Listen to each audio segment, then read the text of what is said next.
Hey everyone, today I want to talk about something that many of us don't think about too often: cow slaughterhouses. These places are often hidden from public view, and what happens inside them is rarely discussed openly.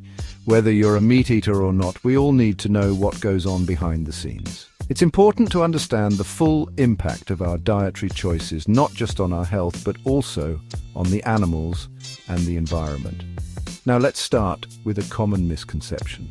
Many people believe that the dairy industry is separate from the meat industry, but in reality they are closely linked.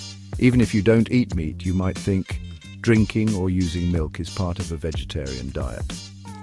However, the dairy industry has its own set of ethical concerns. We all have those images of farmers pumping milk by hand, in picturesque settings, and it seems like a natural, benign use of cows. These idyllic scenes are often used in marketing to create a positive image of dairy farming. But the reality is far from that pastoral image. Modern dairy farming is highly industrialized, with a focus on maximizing production and efficiency. First, let's talk about the living conditions of these cows.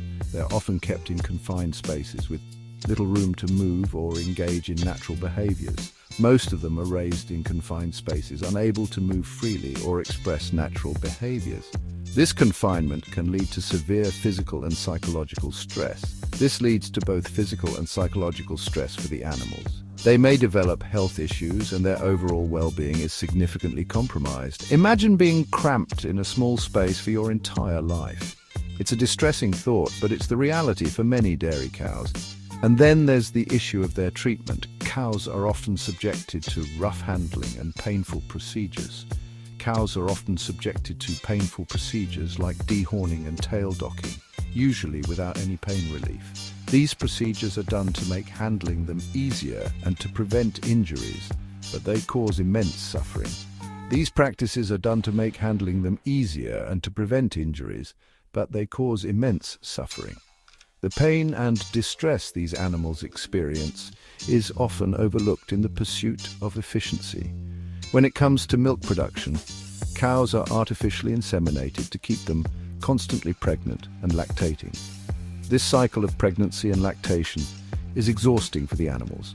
After giving birth, their calves are taken away almost immediately, which is a distressing experience for both the mother and the calf.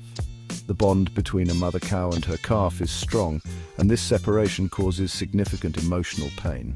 The male calves often end up in the veal industry, while the females are raised to endure the same fate as their mothers. This cycle of exploitation continues generation after generation. And let's not forget the final stage, the slaughterhouse. When cows are no longer productive, they are sent to slaughter. This is the grim reality for many dairy cows.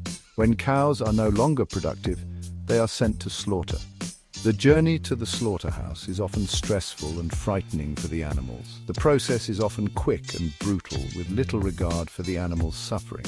The methods used are designed for efficiency, not for minimizing pain. It's a harsh end to a life of exploitation. The entire system is built on the suffering and exploitation of these animals. So what can we do? The first step is to educate ourselves and others about the realities of cow slaughterhouses. Knowledge is power, and by understanding the truth, we can make more compassionate choices. The first step is education. By understanding the reality of cow slaughterhouses, we can make more informed choices about what we consume. We can choose to support more humane and sustainable farming practices. Consider reducing your consumption of animal products or supporting ethical and sustainable farming practices. Thanks for watching. Every small change we make can contribute to a larger movement towards a more compassionate world. If you found this video informative, don't forget to like, share, and subscribe for more content. Your support helps spread awareness and drive change. Let's work together to make a difference. By coming together, we can create a more ethical and sustainable future for all.